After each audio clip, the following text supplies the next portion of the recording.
আসসালামু আলাইকুম রহমতুল্লাহি ওবরকাতুহু। সম্মানিত দর্শক, 2025 সনের নভেম্বর মাসের 30 তারিখ সন্ধেবেলায় যখন এই ভিডিওটি করছি, তখন এই গত 3-4 দিন আগের আমাদের যে স্বপ্ন, আমাদের যে দৃঢ়তা, আমাদের যে অঙ্গীকার, যা কিছু ছিল সব 180 ডিগ্রি অ্যাঙ্গেলে উল্টে গিয়েছে। বেগম জিয়ার অসুস্থ হওয়ার পূর্ব পর্যন্ত দেশের মোটামুটি সব মানুষই বলার চেষ্টা করেছেন অল্প কিছু লোক ব্যতিরিকে নির্বাচনের তফসিল ঘোষণা হচ্ছে, প্রার্থীরা মাঠে চড়িয়ে বেড়াচ্ছেন, বিএনপির প্রার্থীরা শক্তিশালী অবস্থানে আছেন এবং অনেক ক্ষেত্রে বিএনপির প্রার্থীরা সেই নিজেদের মধ্যে পারস্পরিক যে দ্বন্দ্ব এবং সংঘাত, এটি তারা করেই চলেছেন। অনেক এলাকাতে প্রার্থীর পরিবর্তন হওয়া দরকার বলে অনেকে বলার চেষ্টা করছেন এবং বিএনপি যে সকল আসনে প্রার্থী মনোনয়ন দেয়নি, এরকম 63টি আসনে কারা মনোনয়ন পাচ্ছেন? বিএনপির লোক, জামাতের লোক, এনসিপির লোক, নাকি অন্য কেউ?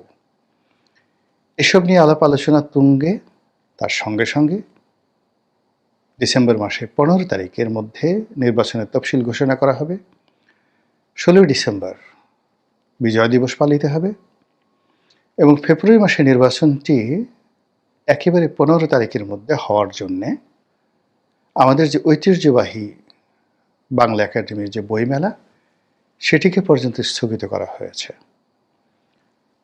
নির্বাচনের তোড়জোড় চলছিল এবং সেই তোড়জোড়ের সঙ্গে পুলিশের লেফট রাইট, বিজিবি তাদের মহড়া, কিভাবে নির্বাচন হবে সেই মহড়া, আর পোলিং এজেন্ট, রিটার্নিং এজেন্ট তাদের কর্মতৎপরতা, একই সঙ্গে ডিসিএসপি পদে নতুন নিয়োগ এবং সেই যাকে বলা হয় লটারির মাধ্যমে এসপি পদে নিয়োগের যে অভিনব পদ্ধতি, এটা নিয়ে সারা দেশ মাতাল ছিল।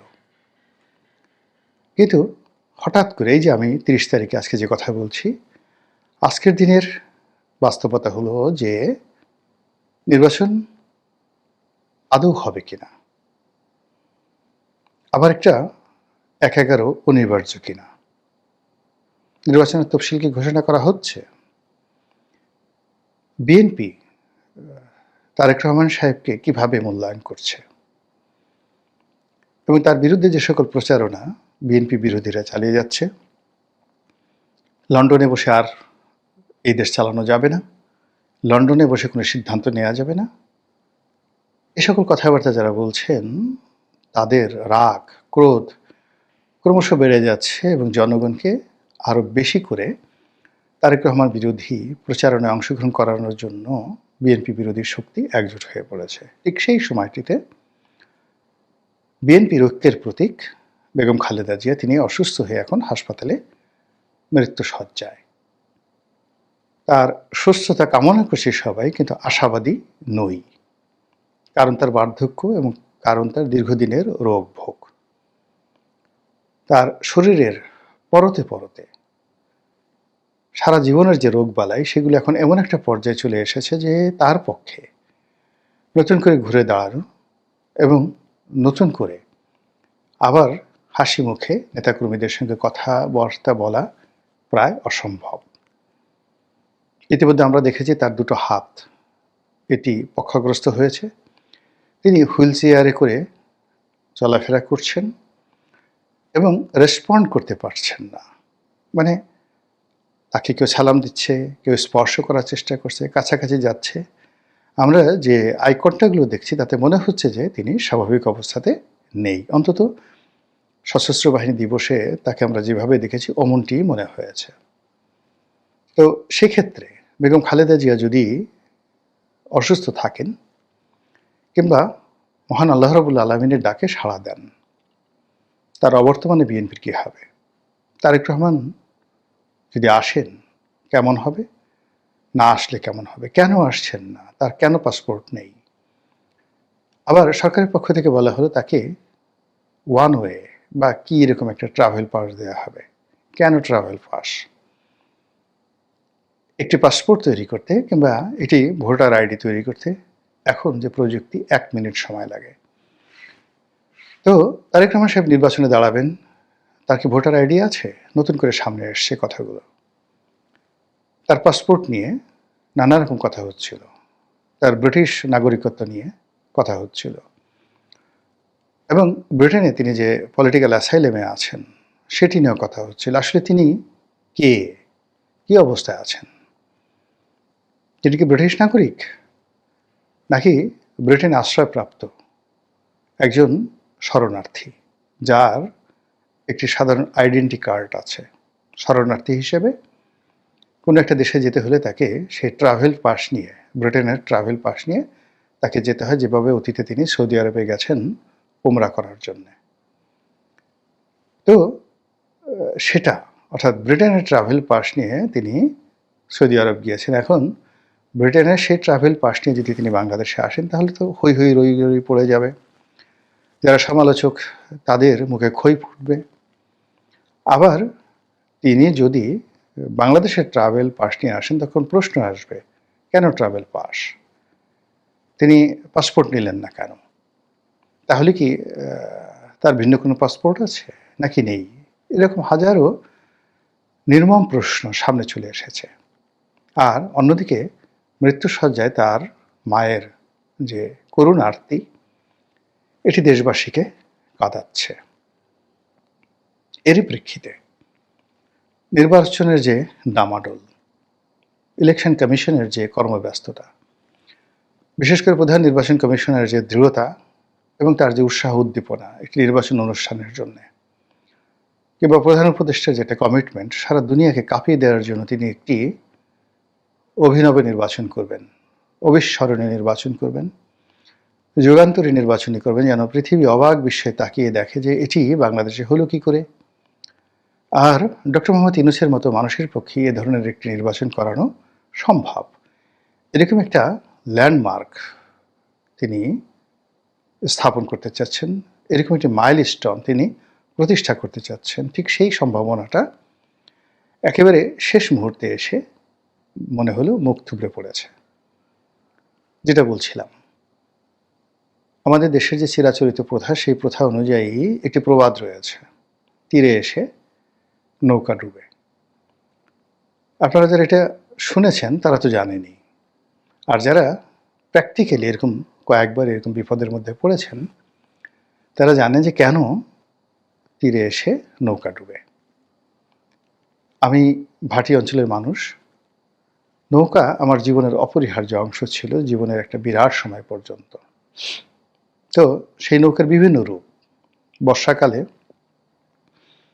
ব্যক্তিগত নৌকার রূপ, তারপর কোনো বড় নদী পারাপারের জন্য যে খেয়া হিসেবে, পাবলিক ট্রান্সপোর্ট হিসেবে নৌকা যে ব্যবহৃত হয়, সেই নৌকার এক রূপ, আর যাত্রীবাহী নৌকার আরেক রূপ। এসবই দেখেছি, যেটা দক্ষিণাঞ্চলে সেই লং ডিস্ট্যান্স, দীর্ঘ যাত্রার জন্য যে নৌকাগুলো থাকে, সেগুলিকে বলা হয় গয়না, গয়না নৌকা। এখন সেগুলো নেই।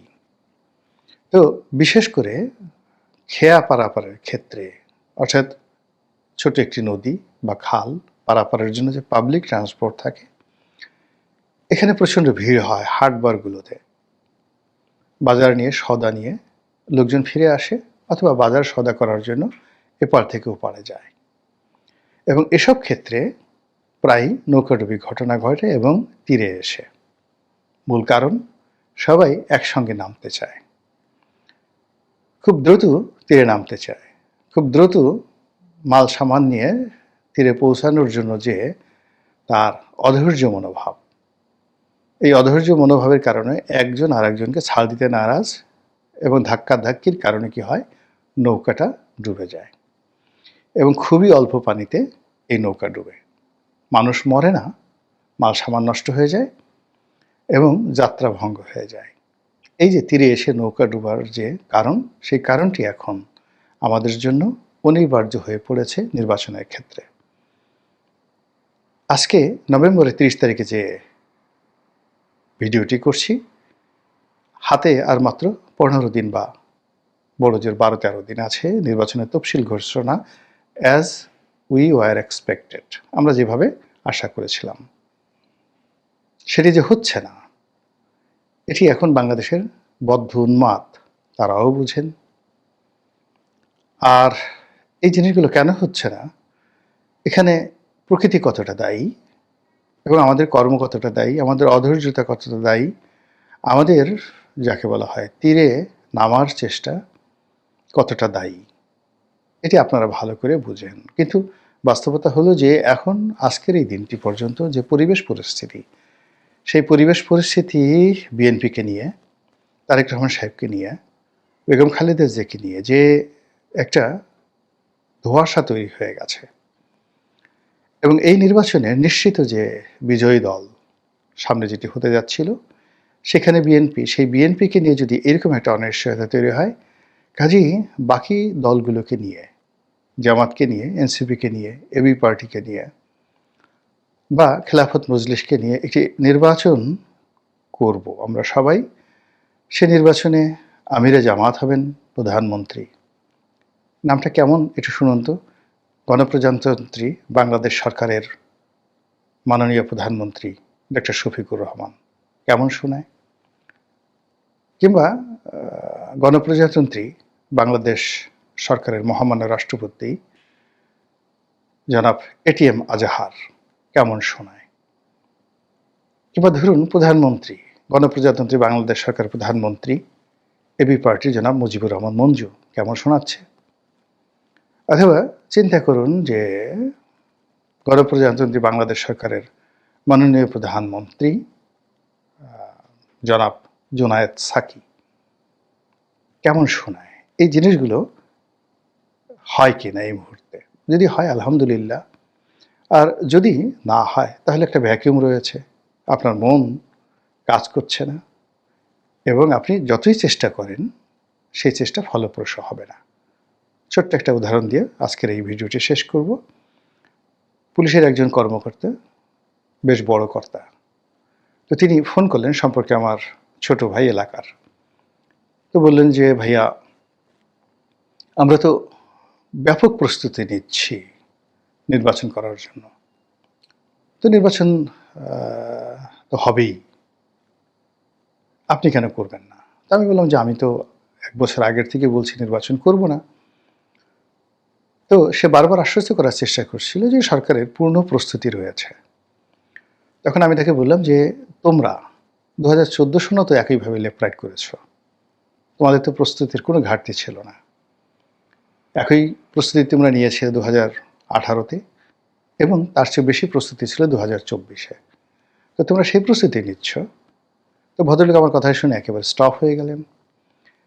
তারপর আমি বললাম যে আগের নির্বাচনগুলোতে যারা যারা প্রার্থী ছিলেন সেখানে শত চেষ্টা করেও ধারাবাহিকভাবে ভোটারের উপস্থিতি এমনভাবে কমেছিল যে 2024-এর আমির নির্বাচনে 5 থেকে 6 ভাগ, 5 to 6% যারা ভোটার, এর বেশি উপস্থিত হয়নি। তো এইবার তোমরা যে প্রস্তুতি নিচ্ছ সেখানে ভোটারের উপস্থিতি 2 থেকে 3% হয়ে যাবে। বাকি ভোট তোমরা কিভাবে ম্যানেজ করবে? আগে তো সিল পিটাতে, বাক্স ভরতে, রেজাল্ট শিট তৈরি করে তারপর ঘোষণা দিতে। এবছর কি সেটার কোনো প্র্যাকটিস তোমরা করছো? বলে না। কিংবা তোমাদের কারো ইচ্ছা আছে যে কোনো প্রার্থীর পক্ষে সিল বা ব্যালট পেপার তোমরা মারবে এবং ফল ঘোষণা করবে? বলে যে না। তাহলে কি হবে? 2%, 3%, 4% বা 5% ভোটারদের সেই ভোট নিয়ে একটি সরকার গঠিত হবে এবং সেই সরকার বাংলাদেশ চালাবে 24 ঘন্টা। এটা কোনো বদ্ধ উন্মাদও বিশ্বাস করবে না এবং মেনে নেবে না।